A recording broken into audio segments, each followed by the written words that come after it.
Dusun Larangan wonten ing Desa Diarsa, Kecamatan Kertanegara, Kabupaten Purbalingga.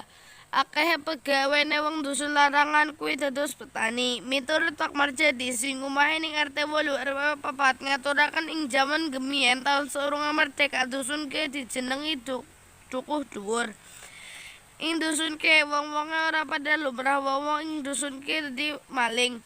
Maju ing taun ana perubahan ana tekan wong sekang Solo jenenge Amang Kurat tapi dijenengi Mbah Kurat.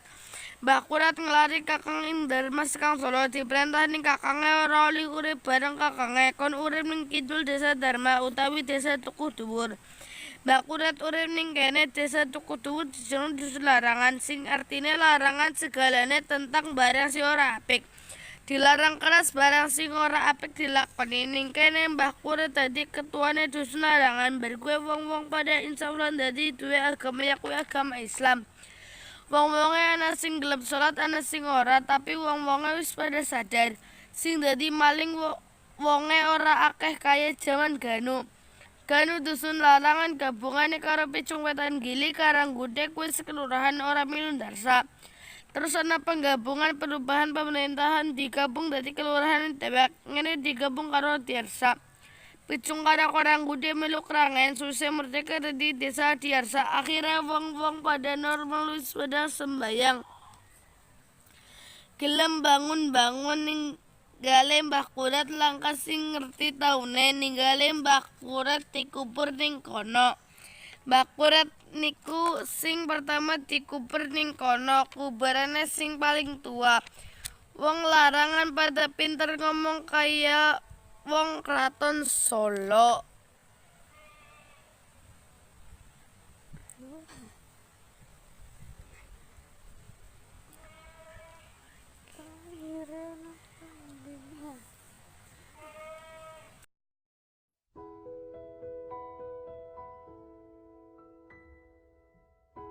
Legenda asal mula Dusun Lawaijo. Dusun Lawaijo iku mapan ing Desa Langkap, Kecamatan Kertanegara, Kabupaten Purbalingga.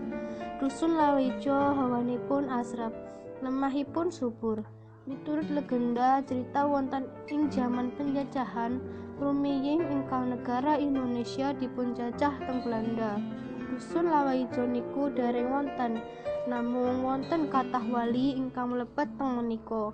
Lan wonten salah satunggalipun wali ingkang gadhah asma Mbah Walijo ingkang damel griya pertama wekdal menika teksis dados wana.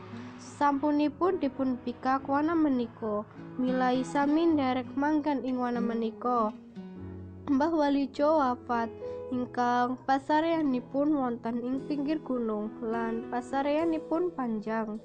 Mula pas Indonesia dipunjajah Belanda, pasareyanipun menika boten dipun tingali teng Belanda. Milai dipun nameni Dusun Walijo. Ananging sepeninggalipun Mbah Walijo, miturut critanipun para sesepuh saking kathahipun lawa ingkang manggen wonten ing gua lan salah satunggalipun lawa menika ageng lan ijo. Lawa menika manggen ing gua. Gua menika wonten ing pinggir lepen. Lawa menika mula bukanipun Dusun Lawaijo.